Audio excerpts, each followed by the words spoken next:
بسم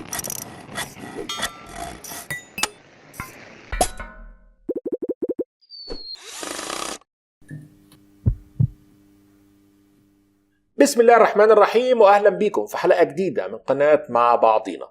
ايا بقى ما كان نوع الخشب وايا كانت طريقه القص، كله هيؤدي لنفس النتيجه. شويه سدايب كونتر طبقات 12 مللي بعرض 4 سم هو الخشب اللي انا هستعمله. خليني ابدا بقى اقص الخشب حسب المقاسات، وبنبه من اولها ان في زتونه غلسه مهمه لازم اقولها لكم وجها لوجه. بس خلونا الاول نعلم عند 22 سم ونقص باستعمال دليل القص البسيط مع المنشار اليدوي او القصه. وبنفس بقى الطول هقص خشبه تانية.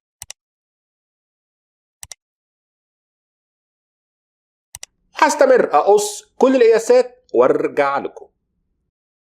دي كده كل القطع اللي انا هستعملها، قطعتين بطول 22 سم وخمس قطع بطول 13 سم، قطعة 14 وقطعة 18، ودول نقدر نخليهم بقى بأي طول مش مشكلة. كل القياسات تقدر تغيرها لو حبيت الفكرة وفهمت السر بتاعها. ترتيب الأجزاء دي كالتالي: قطعة 22 ووراها الخمس قطع 13 وفي الآخر القطعة 22. بس عشان الترتيب مهم هرقم كل قطعة برقم عشان أحافظ على الترتيب بتاعهم مظبوط. تمام كده؟ رقمت كل قطعة لأن كل قطعة ممكن يكون لها قصة مختلفة، فلازم نحافظ على الترتيب. أديني بقوله. نركز بقى سيكا في الدقيقة دي. دول كده السبع قطع. القطعة رقم 2 و4 و6 هم القطع المتحركة السقطات، والأربع قطع الباقيين هم الثابتين 1 و3 و5 و7 مش هيبقوا بيتحركوا. عشان نضمن ان يكون في خلوص بين كل قطعة والتانية تديهم حرية الحركة، هخلي دايما في ورقة كرتون بين كل قطعة والتانية. كده لما همسكهم بقمطة هبقى ضامن ان الاجزاء اللي المفروض تتحرك هتتحرك. دي القطعة 18 سم وهي اللسان.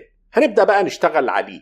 نجمع القطع كلها جنب بعض وحرك القطع المتحركة لتحت مسافة صغيرة، وامسك بقى كله بقمطة. الثلاث قطع الساقطين دول هاخد منهم لقطة وارسمها على اللسان. هسيب طالع 3-4 سم بره كده خالص، وابدأ بقى اكرر شكل الاضلاع الساقطة على اللسان.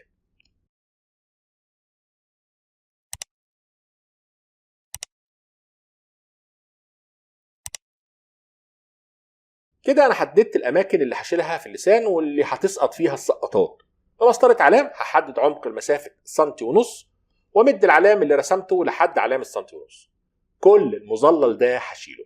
منشار يدوي وازميل، منشار اركت يدوي، منشار اركت كهربي، انت بقى واللي عندك. المهم تراعي النظافة في القص. انا هستعمل المنشار اليدوي والاركت وبعدين المبرد. اهو كده اللسان مطابق للسقطات. لو محتاج برد اكتر دي سهلة. بظبط بقى اللسان مكانه وبحط خط علام بره هنا كده عند طرف السدابة ال 22 الاولانية، وبحرك اللسان لحد ما يلمس طرف السدابة ال 22 الشمال، وبحط علام من جوه. بعلم بقى واظلل الجزء ده عشان هعوز اشيله برضه بنفس الطريقة. ده كده اللسان المتحرك خلص. السقطات النازلة هتدخل في مكانها، ولما تترفع فالفتحة اللي في النص هتمنع انه يطلع لبره، ولما ازقه لجوه برضه هتمنع انه يدخل لجوه اكتر من اللازم.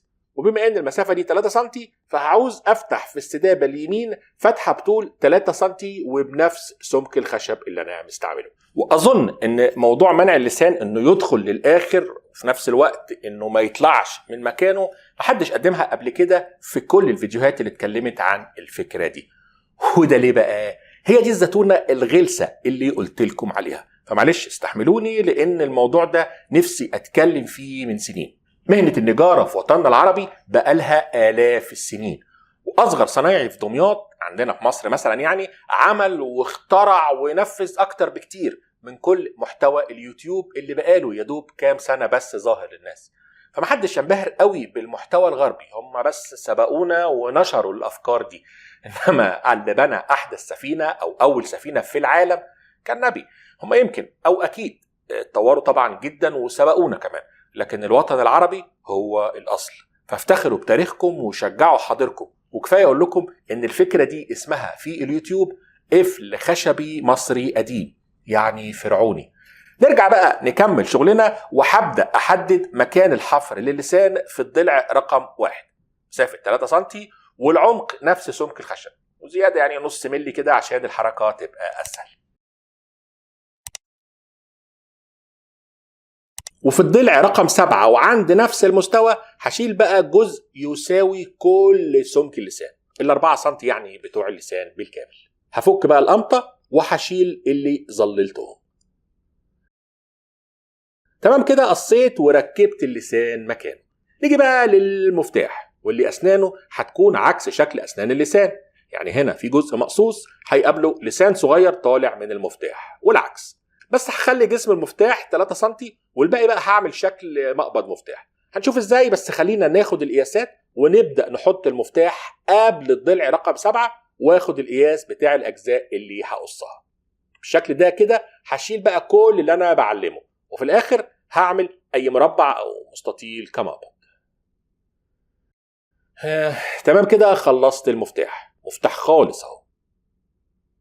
نيجي بقى الميكانيزم القفل، وعلى نفس وضعيه السداد كده هعوز اعمل فتحات في كل السدايب ال6 الاولانيين. السابع لا، هنعمل فتحات فيهم بنفس سمك المفتاح بتاعنا اللي هو 3 سم.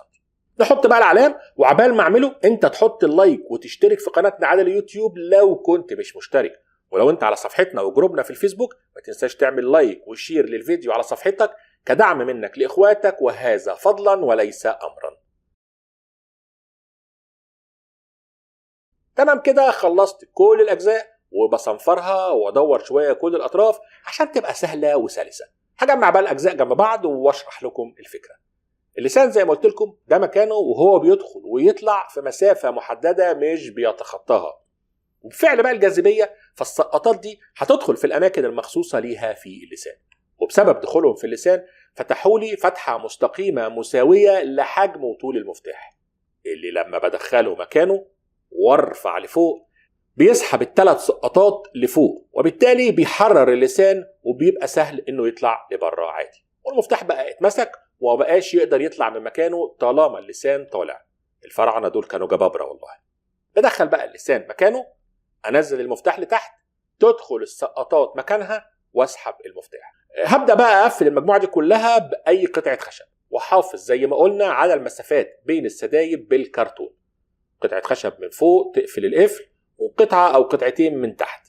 مش هطول عليكم في موضوع التقفيل، انا هستعمل السوبر جلو فقط مع المسرع في تقفيل القفل الفرعوني. هنبدا بقى من السدابه ال7 لحد ما نوصل للسدابه الاولى، ونحط دايما كرتونه بين كل سدابه والتانيه. وطبعا مش محتاج اقول ان السدايب السقطات مش هحط فيها اي غيره او لزق، لكن هحطها مكانها عادي عشان اعرف اكمل تقفيل باقي السدايب.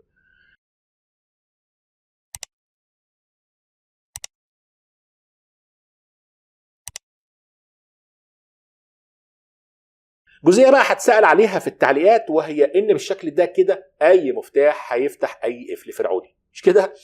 الفكره ان مع كل مقاس خشب هيتغير قياس المفتاح والسقطات اصلا، فده اول سيفتي.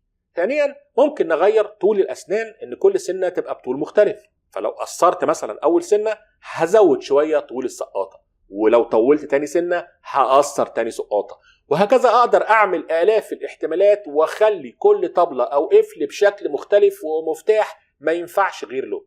ده غير ان ممكن اخلي المفتاح 4 سنون او 5 او 2 بس. حته خشب بقى نستعملها كغطا ونقفل على الفكره والسر عشان ما يبانوش خالص. نجرب.